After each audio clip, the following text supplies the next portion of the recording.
있어서 그런 것 같습니다. 오늘은 어머니의 사랑을 기억하면서 감사드리는 그러한 어머니 주일입니다. 오늘 3부 예배에 나오신 여러분들 중에는 우리의 어머니가 한국에 계시든지 아니면 멀리 타주에 계시는 그런 분들도 계실 겁니다. 또 어쩌면 이미 하나님의 품에 먼저 보내드리신 그런 분들도 계신 줄로 압니다. 비록 지금 우리 곁에 어머니가 계시지 않다 하더라도 어머니의 사랑을 마음껏 다시 한번 누리는 그런 복된 주일이 되기를 원합니다. 지난주 한국에는 어버이날이라고 하더라고요. 그래서 꽃다발을 하나 보내드렸습니다. 짧은 한 센텐스의 글을 카드에 적었습니다. 늘 받기만 했던 어머님의 크신 사랑, 이제 카네이션에 담아서 감사의 마음으로 드립니다. 엄마라고 하는 그 단어는 우리들의 마음을 참 푸근하게 만드는 것 같습니다. 어머니를 생각만 해도 언제나 우리의 몸이 어디에 있든지 관계없이 우리의 마음은 그리운 고향집에 가 있습니다. 오늘 여러분 좀 댁에 돌아가셔서 어머니와 또 사랑하는 아내, 그리고 이제 이미 출가한 따님들이 계시다고 하면 어머니날 그 사랑의 인사를 좀 전해주시기를 바랍니다. 한국에 있는 한 방송국에서 이런 실험을 했어요. 근무 시간 중에 어머니한테 전화 걸어서 사랑해요 엄마라고 이렇게 얘기하는 겁니다. 그러면 전화기 건너편에서 어떤 반응이 나오나 그것을 지켜보는 것이었습니다. 아마 평소에 무뚝뚝하게 전화해서 그런 탓인지 사랑해요 엄마 그러니까 우리네 보통 평균 엄마들의 그 반응이 참 재밌습니다. 대뜸 이렇게 되묻는 것이에요. 야, 너 무슨 사고 쳤냐? 별일 없는 거지? 이렇게 얘기했다고 합니다. 무소식이 희소식이란 말이 참 있는데 이 말은 틀린 것 같아요. 가능한 한 자주 우리 사랑하는 어머님에게 연락을 드리시기를 바랍니다. 오늘은 부활의 증인들 연속 설교의 세 번째 시간입니다. 텅 빈 주님의 무덤에 버선발로 뛰어갔던 마리아, 그리고 예수님을 잃은 그 아픔에 이제 고향을 향해서 터벅터벅 걸어 내려가고 있는 제자들. 오늘은 도마를 찾아주신 우리 주님의 이야기를 여러분과 함께 나누고자 합니다. 마리아가 생생하게 증언합니다. 내가 이 두 눈으로 부활하신 주님을 만났소. 이렇게 이야기했는데 제자들은 믿지 못하고 여전히 두려움 가운데에 빠져 있습니다. 오늘 읽은 본문의 시작은 사실 상황의 묘사가 아니라 어찌 보면 제자들의 마음 상태, 심리를 묘사하고 있는 것 같습니다. 제자들은 유대 사람들이 무서워서 문을 모두 걸어 닫고 있었다. 현관문은 말할 것도 없고요. 옆에 있는 모든 창문들을 아마 꽁꽁 닫고 있었을 것입니다. 부활의 소식을 듣고도 부활의 기쁨에 동참하지 못하는 제자들, 왜 그랬을까요? 주님을 그들의 마음에 영접하지 못했기 때문에 그렇습니다. 너도 한패지? 예수의 제자라고 하는 그 이유 때문에 처형당할 것이 두려워서 이제 주님을 십자가에 못 박은 자들의 광기가 조금 수그러들기만을 숨죽여서 기다리고 있는 것입니다. 하지만 시간이 흐를수록 그들의 두려움은 공포로 변질되어 가고 있습니다. 처음에는 유대인들이 무서워서라고 하는 분명한 무서움의 이유가 있었습니다. 그런데 창문을 꽁꽁 걸어 닫고 뿐만이 아니라 그들의 마음의 문을 완전히 셧다운 했더니 이제는 그 두려움의 원인이 무엇인지, 무엇 때문에 두려워하는지도 모르고 떨고 있는 것입니다. 시간이 흐를수록 무서움의 부피는 커져만 가고 두려움의 무게는 점점 무거워지고 있습니다. 그렇죠. 저와 여러분도 경험해 봤습니다. 한번 두려움에 휩싸이게 되면 벗어날 길이 없습니다. 우선 마음의 빗장을 내리죠. 그리고 바깥에서 아무리 따사로운 햇살이 비춰도 커튼으로 꽁꽁 가려닫습니다. 편견과 고정관념이라고 하는 커튼을 들이우는 것이죠. 더 이상 사실에 근거하는 것이 아니라 두려움의 상상의 나래를 활짝 펴게 됩니다. 두려움은 확성기 스피커도 같습니다. 손톱만한 두려움이 우리 마음 가운데에 밀고 들어오면 우리는 생각 속에서, 상상 속에서 천배 만배 되는 공포를 만들어내는 것입니다. 주님께서는 제자들의 마음 속에, 제자들의 가슴 속에, 머릿속에 있는 이 두려움의 본질을 바라보고 계십니다. 이 두려움이라고 하는 것은요, 잠시 어디에다가 숨겨놓는다고 없어지는 것이 아니에요. 잠시 밀쳐놓는다고 없어지는 것이 아닙니다. 여러분, 어두운 방 가운데에서 그 어두움을 쪼개서 이리로 몰아내고 저리로 몰아낸다고 해서 어두움이 사라지지 않습니다. 어두움이 사라지는 가장 확실하고 분명한 방법은 어두움에 있는 것이 아닙니다. 아무리 애써서 어두움을 극복하려고 노력을 해도 어두움이 사라지지 않는다는 말이죠. 어두움을 몰아내는 방법은 밝은 빛을 초대하는 것입니다. 그렇기 때문에 우리 주님께서 오늘 본문에 찾아오셨는데 두려움의 극복으로 오신 게 아니라 평안의 빛으로 찾아오셨다는 것입니다. 본문을 깊이 살펴보면 제자들에게 두려워하지 말아라, 두려움과 맞서 싸워 이겨라, 이렇게 말씀하지 않으셨어요. 우리 주님은 똑같이 3번의 축복의 말씀을 주십니다. 너희에게 평강이 있을지어다. Peace be with you. 우리가 경계해야 될 것은 사실 두려움 그 자체라는 말이 있습니다. 얼마나 많은 순간에 저와 여러분은 두려움에 볼모 잡힌 채로, 우리의 삶이 두려움에 저당 잡힌 채로 살아갑니까? 공포라고 하는 감옥에 갇혀서 우리 자신을 그 바닥에, 차가운 바닥에 내동댕이 치지는 않았습니까? 부활하신 주님이 필요합니다. 오늘 3부 예배 나오신 여러분 한 분 한 분 마음속에 주님이 오늘 다시 찾아오셔야만 하는 것이죠. 두려움이 우리 가운데에 밀어닥칠 때 절대로 하지 말아야 될 것이 있습니다. 여러분, 두려움이 밀어닥치면 어떡합니까? 온몸에 힘이 뻣뻣하게 들어가요. 그리고 내가 알고 있는 모든 방법을 동원해서 이 공포를 이기려고 맞서 싸웁니다. 그런데 성경은 그렇게 이야기하고 않습니다. 오늘 본문 말씀에 보면 제자 중 어느 누구도 그들의 두려움을 물리치려고 애써서 노력하는 적이 없습니다. 제자들 가운데에 평안의 빛으로 오신 주님이 나타나시니까 그들의 두려움이 눈 녹듯이 갑자기 사라져 버린 것입니다. 평안으로 초대하는 그 주님의 손길을 우리가 오늘 붙잡기를 원합니다. 샬롬, peace be with you. 제자들은 이 친숙한 주님의 음성을 들으면서 아마도 2가지 말씀을 머리 가운데에 떠올렸을 것입니다. 평안을 너희에게 끼치노니 곧 나의 평안을 너희에게 주노라. 내가 주는 평안은 세상이 주는 것과 같지 않다.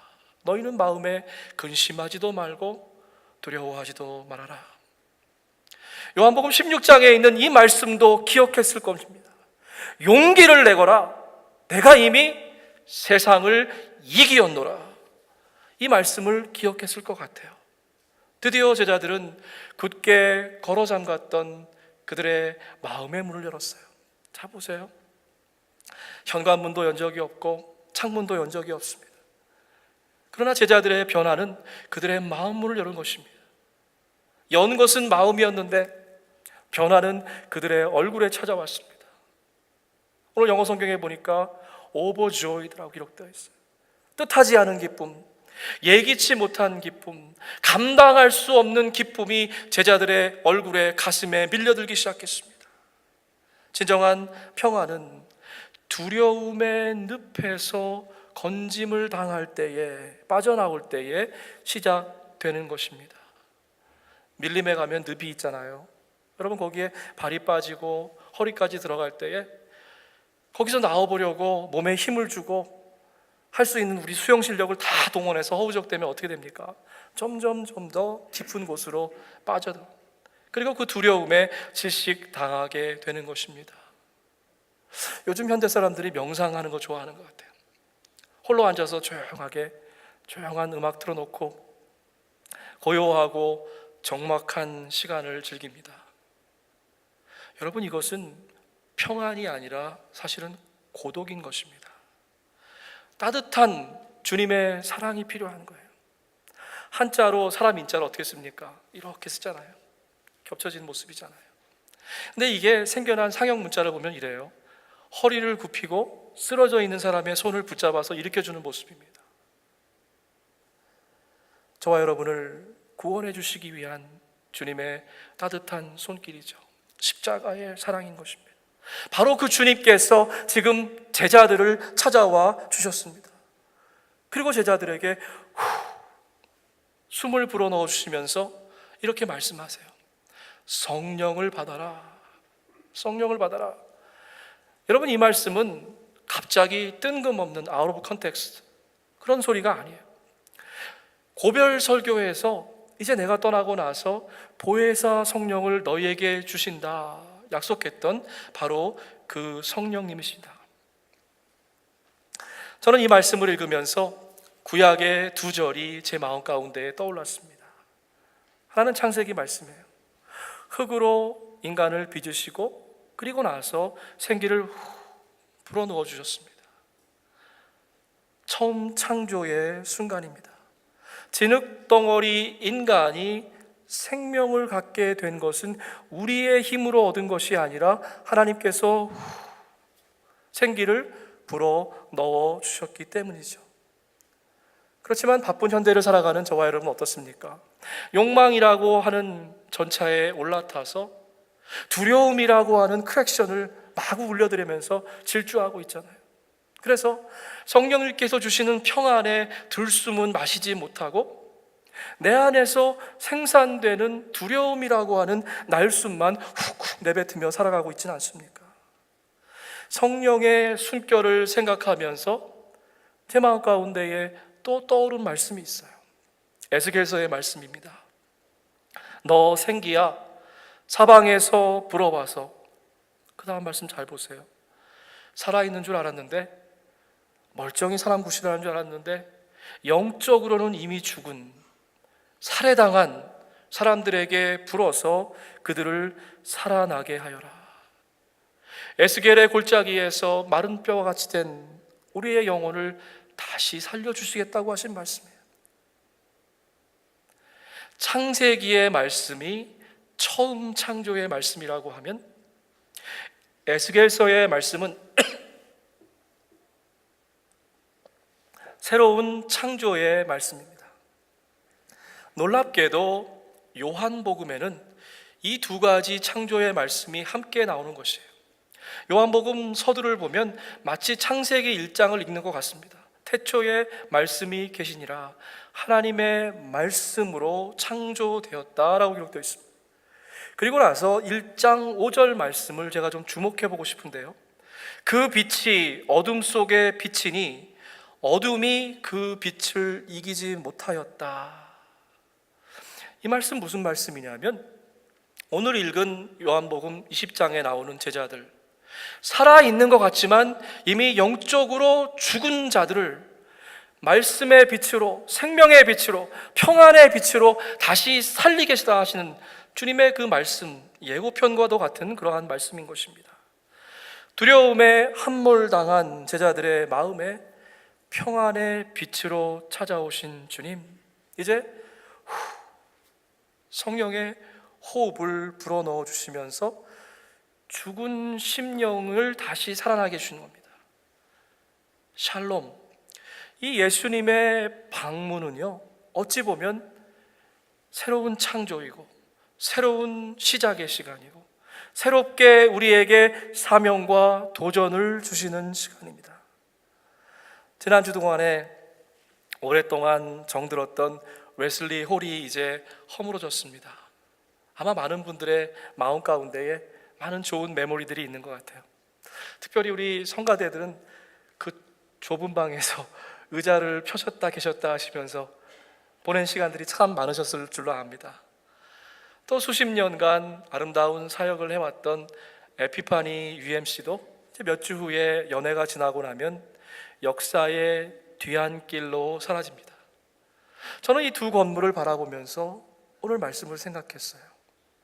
하나님께서 우리에게 분명한 메시지를 주신다. 성령을 받아라.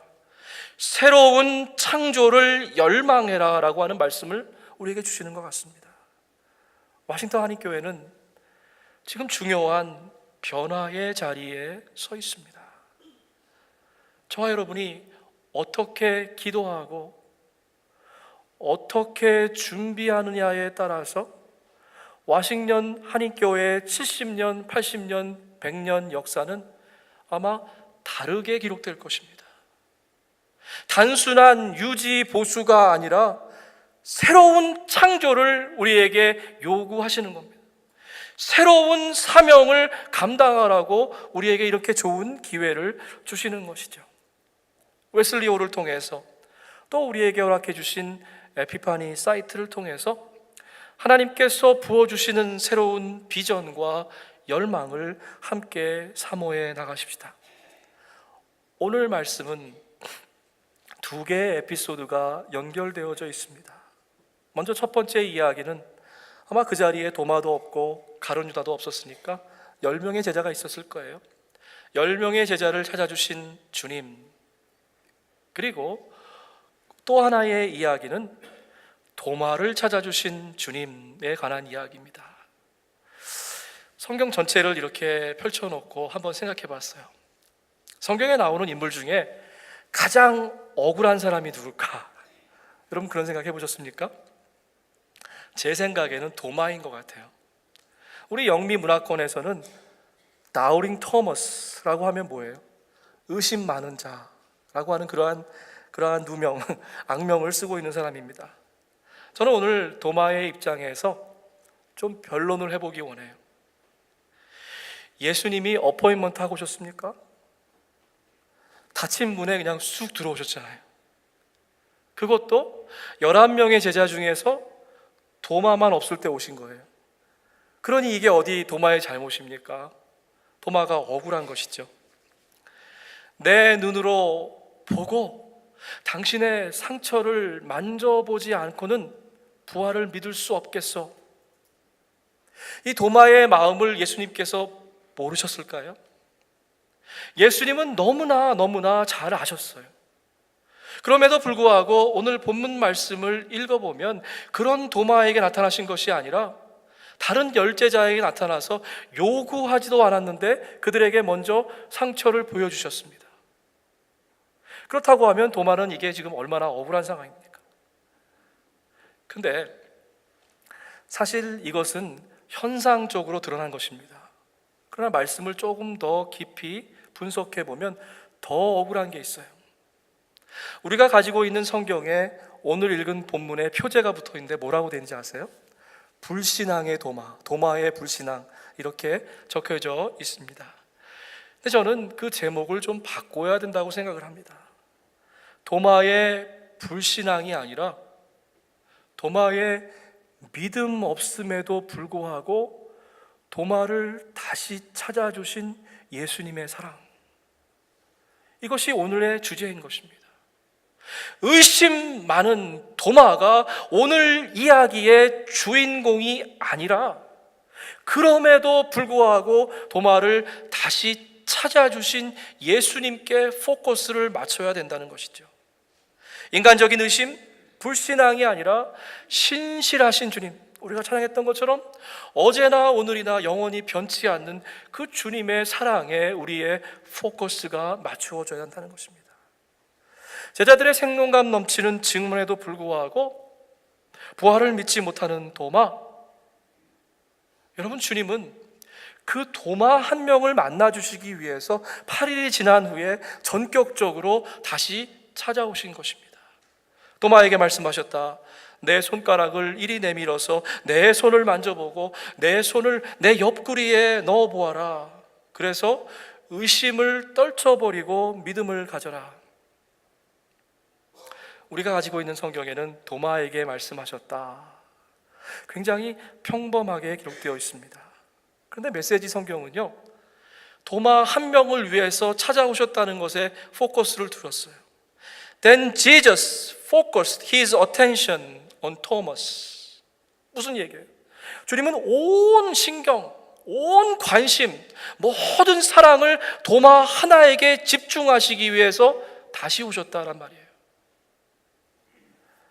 주님의 두 번째 방문의 핵심은 도마 한 명에게 있었다고 하는 것입니다. 원한다면 못자국에, 창자국에 손을 넣어봐라. 우리 주님께서 오늘 우리 예배 가운데 오셔서 사랑하는 여러분들에게 말씀하는 것 같아요. 너희들이 믿지 못한다고 하면 내 창자국, 못자국을 만져보아라. 여러분, 이 말씀은 놀라운 말씀입니다. 하나님이신, 하나님의 아들이신 예수께서 우리에게 믿음을 주시기 위해서 모든 것을 다 공개하신다는 거예요. 모든 것을 하나도 감춤 없이, 숨김 없이 다 보여주시겠다는 말씀이에요. 새 번역은 의심을 버리고 믿음을 가져라, 이렇게 번역했는데요, 사실 그 원뜻은 개역 개정에 조금 더 가깝습니다. 믿음 없는 자가 되지 말고 믿는 자가 되라라고 했어요. 믿는 자라고 하는 것은 피스토스라는 말입니다. 거기에 여러분 아시는 것처럼 부정관사 A가 붙으면 반대말이 돼요. 아피스토스가 되지 말고 피스토스가 되라라고 하는 말입니다.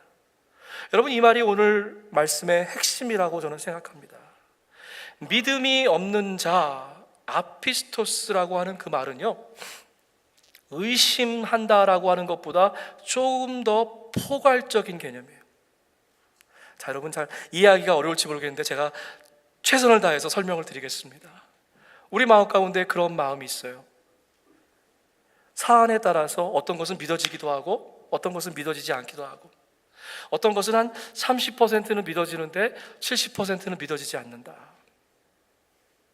근데 우리는 흔히 생각하기에 마음에 조금의 의심은 있지만 내가 믿음이 있다라고 생각합니다. 근데 오늘 본문은 그게 아니라는 것입니다. 믿음의 세계에는 회색 지대가 없다라고 하는 것입니다. 믿음이 있거나 아니면 믿음이 없거나, 피스토스이거나 아피스토스이거나 라고 하는 것입니다.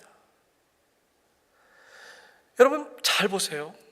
도마가 우연히 자기가 없는 시간에 주님께서 방문하셨기 때문에 주님을 믿지 못하는 것이 아니라고 하는 것입니다. 도마는 자기의 상식으로 생각했을 때에 몸의 부활을 믿지 못하기 때문에 이미 철저하게 자기의 마음의 문을 걸어 잠갔기 때문에 믿지 못한다는 것이죠. 그렇기 때문에 도마는 자기의 이 믿음 없음을 조건부 신앙으로 지금 포장하고 있어요. 내가 주님을 보고 주님을 만져보지 못한다면, unless I see and touch, I will never believe him. 의심 같지만 사실은 믿음 없음의 자리에 서 있다라고 하는 것입니다. 저와 여러분이 얼마나 도마를 그동안 비웃었습니까? 야, 저 믿음도 없는 사람. 사실 그런데 우리는 너무나 쉽게 삶의 자리에서 도마와 똑같은 모습으로 살아가고 있다는 것입니다. 때로는 조건부 믿음을 세우기도 합니다. 불가능해 보이는 처럼 일어난 일, 하나님 그 일만 이루어 주신다면, 10년, 20년 한이 되고 원이 되는 이 기도의 소원만 들어주신다면, 그 다음 말씀 뭐예요? 하나님, 제가 당신을 조금 믿어드릴게요. 여러분, 도마와 같은 이러한 마음으로 신앙생활 하진 않았습니까? 믿음의 반대말은 의심이 아니라고 하는 것입니다. 믿음의 반대말은 믿음 없음이라는 거예요. 그렇기 때문에 우리 주님께서는 도마에게, 그리고 저와 여러분에게 오늘 아주 분명하게 말씀하시는 거예요. 아피스토스가 되지 말고 피스토스가 되라. 믿음 없는 자가 되지 말고 믿음 있는 자가 되라라고 말씀합니다. 성경에 보니까 도마가 예수님을 만졌는지 안 만졌는지 알 수가 없어요. 어쩌면 만졌을지도 모르겠습니다. 주님을 만졌든지 안 만졌든지 간에 그것은 전혀 오늘 본문의 핵심이 아닌 것이에요. 확실한 것이 하나 있습니다. 그것은 주님께서 아피스토스가 되지 말고 피스토스가 되라 라는 말씀을 도마에게 했을 때 도마는 마치 감전된 것처럼 큰 충격을 받았을 거예요. 왜냐하면 도마는 내가 좀 비록 의심하는 마음이 있기는 하지만 그래도 믿음이 있어 라고 생각했을 겁니다. 어려서부터 믿어온 이 모태신앙으로부터 시작해서 지금까지 내 마음 구석에는 조금의 믿음이 있어 라고 아마 생각했을 거예요. 주님 말씀하십니다. 그게 아니라는 거예요. 도마야, 너는 믿음이 없구나. 믿음이 없는 자가 되지 말고 믿음이 있는 자가 되라.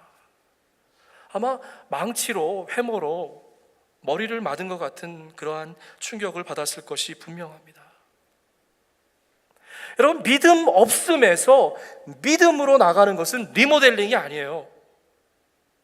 우리가 노력한다고 하나씩 개선한다고 되는 것이 아닙니다. 대개 돌아가셔서 오늘 말씀을 잘 읽어보세요. 제자들이 믿음을 갖기 위해서 노력하는 적이 하나도 없습니다. 제자들이 무언가를 바꾸려고 노력하는 흔적도 없어요. 그저 두려움 가운데에 믿음 없는 그 자리에 있는데 예수님께서 나타나시니까 그분의 자비와 은총에 의해서 그들이 믿음을 갖게 되는 것입니다. 그렇기 때문에 믿음을 갖는다는 것은 철저하게 하나님의 은혜고 주님의 은총인 것입니다. 새로운 창조이죠? 새로운 호흡인 것입니다.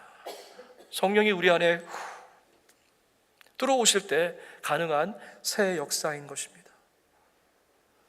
도마는 주님의 이 말씀 앞에 꼬꾸라졌어요. 성경을 읽어보면 그 두 구절 사이에 아무런 내용이 없습니다. 믿음 없는 자가 되지 말고 믿음 있는 자가 되라. 도마는 그 자리에서 꼬꾸라졌어요. 도마가 그렇게 형편없는 사람이 아닙니다. 위대한 신앙인이에요. 그리고 나서 고백합니다. 나의 주님, 나의 하나님. 가장 짧지만 성경에 나온 어떠한 고백보다도 분명한 믿음의 고백인 거예요. 찰나의 순간이었지만 믿음 없는 자리에서 믿음의 세계로 옮겨오는 가장 확실한 선언문이었습니다. 나의 주님, 나의 하나님. 여러분, 이 짧은 기도는요 아마도 이런 의미였을 거예요. 내 인생의 주인이신 주님, 주여 나의 믿음 없음을 용서하여 주옵소서. 나의 주님, 나의 하나님, 이제 나에게 새 믿음과 새 비전과 새 생명을 허락해 주시옵소서. 도마의 이 고백에 대해서 주님은 이제 축복의 말씀을 주십니다. 도마야, 너는 나를 보았기 때문에 믿는구나. 보지 않고도 나를 믿는 자들은 참 복이 많다. 여러분, 이 말씀을 어떻게 이해하십니까? 왜 이 말씀이 성경에 들어갔다고 생각하십니까? 우리는 특별히 도마를 의심쟁이, 불신앙의 덩어리라고 여기는 경우가 참 많아요. 그런데 도마를 다시 찾아주신 그 예수님을 만나기 전에 도마의 모습은요, 지금 경건하게 앉아서 예배드리고 있는 저와 여러분의 모습과 그리 다르지 않습니다. 예수쟁이들의 말만 믿어서는 주님을 믿을 수 없습니다. 내 눈으로 직접 보고 당신의 상처를 만져보지 않으면 부활을 믿을 수 없습니다. 어쩌면 도마의 이야기는 주님을 만나보지 못했지만 주님을 믿어야 되는, 그리고 때로는 그것을 믿을 것을 강요당하는 현대 교회를 위한 이야기인지도 모르겠습니다. 지난주 신문을 통해서 정말 가슴이 뭉클한 이야기를 하나 읽었습니다. 아마 많은 분들이 읽어보셨는 줄 압니다. 그 제목은 이렇습니다. 하늘나라 엄마, 제 노래소리 들리세요. 암으로 일찍 세상을 떠난 어머님의 따뜻한 그 밥상을 그리워하면서 초등학교 6학년 아이가 지은 그 시가 이제 동요로 만들어졌습니다. 제목은 가장 받고 싶은 상이라는 제목입니다. 여러분들에게 좀 소개해드리기 원합니다. 아무것도 하지 않아도, 짜증 섞인 투정에도 어김없이 차려지는, 당연하게 생각되는 그런 상, 하루에 3번이나 받을 수 있는 상, 아침상, 점심상, 저녁상. 저는요, 이 초등학교 6학년짜리가 어떻게 이렇게 썼는지 모르겠어요. 그때는 왜 몰랐을까? 그때는 왜 못 봤을까? 주름진 엄마의 손을, 엄마 사랑해요. 엄마 고마워요. 엄마 이제 편히 쉬세요. 세상에서 가장 받고 싶은 엄마상, 이제는 받을 수가 없네요. 이제 제가 엄마에게 상을 차려드릴게요. 엄마가 평소 제일 좋아했던 반찬들로만 한가득 담아드릴게요. 여러분, 보지 못해도, 듣지 못해도, 만지지 못해도, 우리의 오관으로 느끼지 못해도 변치 않는 확실한 것이 있어요. 우리는 그것을 가리켜서 어머니의 사랑이라고 이야기합니다.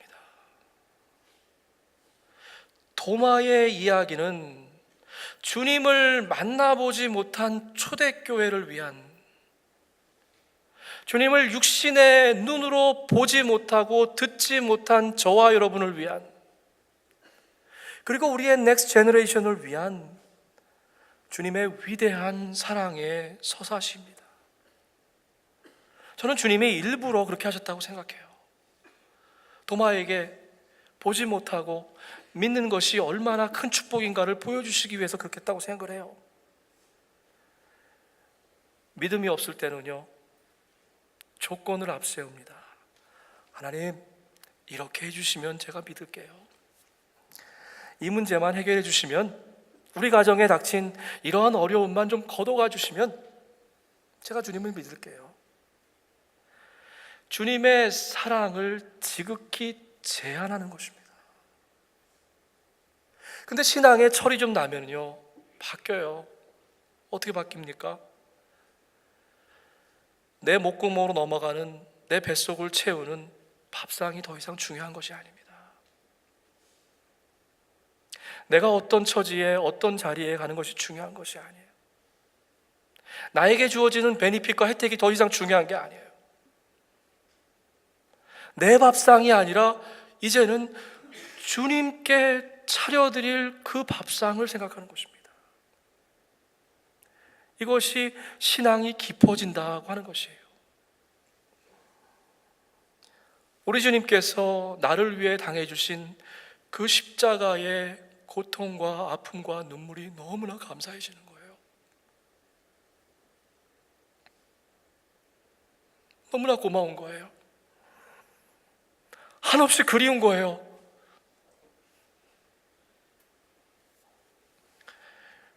사랑하는 교회 여러분, 예수 믿은 지 50년, 80년 됐는데요, 부활은 절대 믿을 수 없다.